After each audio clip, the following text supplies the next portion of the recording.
கொடி இறக்குண்ணா கீழே கொஞ்சம் கீழே இறக்குண்ணா 2 கொடி தெரிஞ்சுண்ணா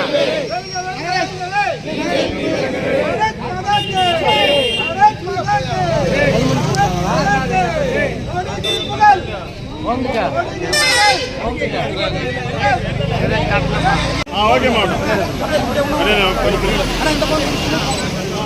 ஜெய் பாரத் மாதா கி ஜெய் பாரத் மாதா கி ஜெய் வெல்க வெல்க வெல்கவே பிஜேபி வெல்கவே வெல்க வெல்க வெல்கவே பிஜேபி வெல்கவே பாரத் மாதா கி ஜெய் பாரத் மாதா கி ஜெய் பாரத் மாதா கி ஜெய்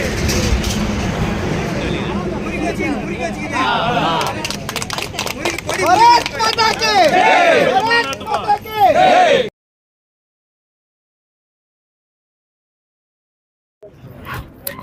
ஆமா வாங்க மாநில செயலாளர்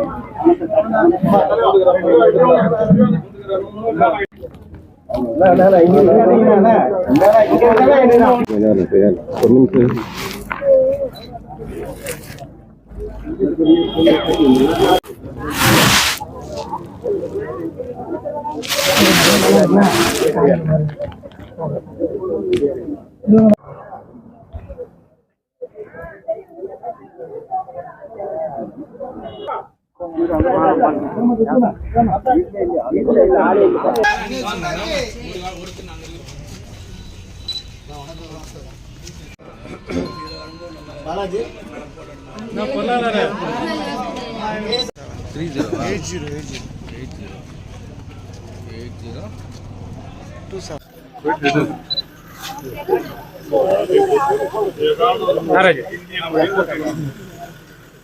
நீங்க உங்களுடைய இது பண்ணா நல்லா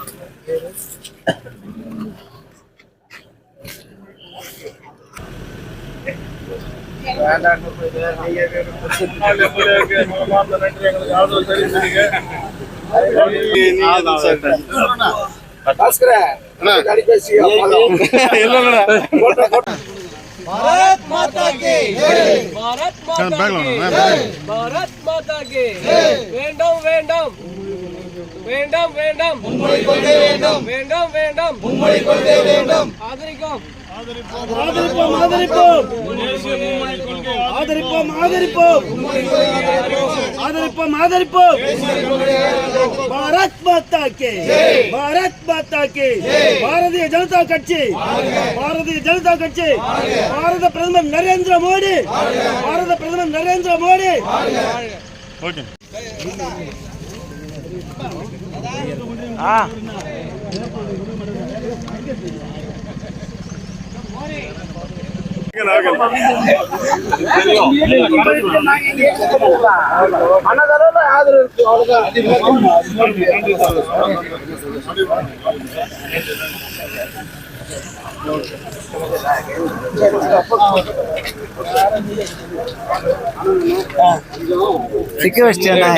தமிழ்நாட்டில் மும்மொழி கொள்கையை ஆதரிச்சு பாஜக தமிழ்நாடு பாஜக ஒரு இயக்கத்தை ஆரம்பிச்சிருக்கோம். சமகல்வி அனைவருடைய உரிமை அப்படின்றதுக்காக இந்த இயக்கத்தை ஆரம்பிச்சிருக்கோம். ஒவ்வொரு மக்கள்கிட்டையும் போயிட்டு ஒவ்வொரு வீடா அவர்களுடைய கருத்துக்களை கேட்டு அவங்களுடைய ஆதரவை வாங்குறது தான் இந்த இயக்கத்தினுடைய நிலைப்பாடு.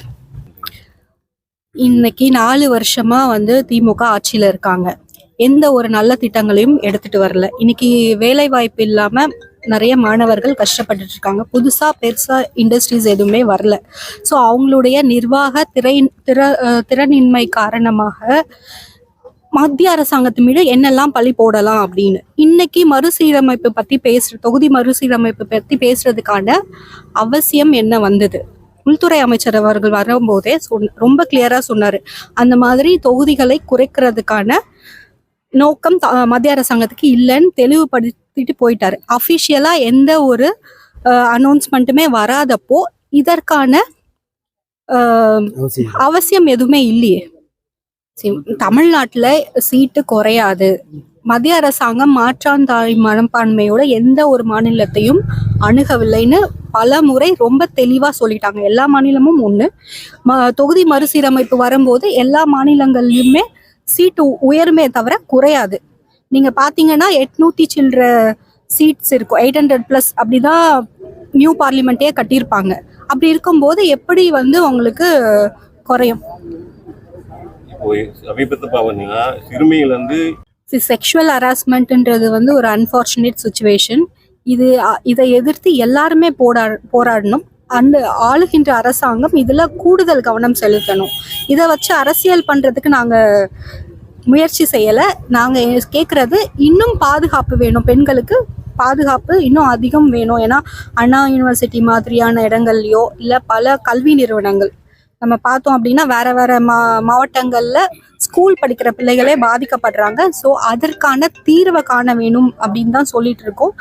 இதுல இந்த அரசாங்கம் ரொம்ப துரிதமா செயல்பட்டு பெண்களுக்கு பாதுகாப்பு கொடுக்கணும், மாணவர்களுக்கு பாதுகாப்பு கொடுக்கணும்னு கேட்டுக்கோங்க. பாதுகாப்பு கொடுக்கணும்னு கேக்குறீங்க, ஆனா வேலிய பயிர மீறா போல காவல்துறையே வந்து பல்வேறு அசம்பாவிதங்கள் ஈடுபடுறாங்களா? அதை பத்தி தப்பு யாரு செஞ்சாலும் சரிங்க, அது காவல்துறையினரா இருந்தாலும் சரி, எந்த துறையினரா இருந்தாலும் சரி, அரசியல்வாதியா இருந்தாலும் பெண்களுக்கு எதிரான குற்றம்னா தவறு தான். ஸோ அதை ஒழிக்கிறதுக்கு என்ன பண்ணணும் அப்படின்னு பார்க்கணும். நம்ம இன்னைக்கு வந்து மத்திய அரசாங்கமோ பிரதமர் மோடி அவர்களோ என்ன சொல்றாங்க அப்படின்னா 2047 வளர்ச்சி அடைந்த பாரதம் அந்த இலக்கை நோக்கி தான் போயிட்டு இருக்கோம். அப்போ இந்த மாதிரியான விஷயங்கள்ல எல்லாத்தையுமே தவிர்த்துட்டு ஒரு பொதுமக்களா இந்த நாட்டினுடைய குடிமக்களா நம்மளுடைய பங்களிப்பு என்ன, அரசாங்கத்தினுடைய பங்களிப்பு என்னன்னு நம்மளுடைய பொறுப்பை உணர்ந்து செயல்படணும். வரவேற்கிறேன்னு சொல்லியிருக்காரு. அவர் ஒரு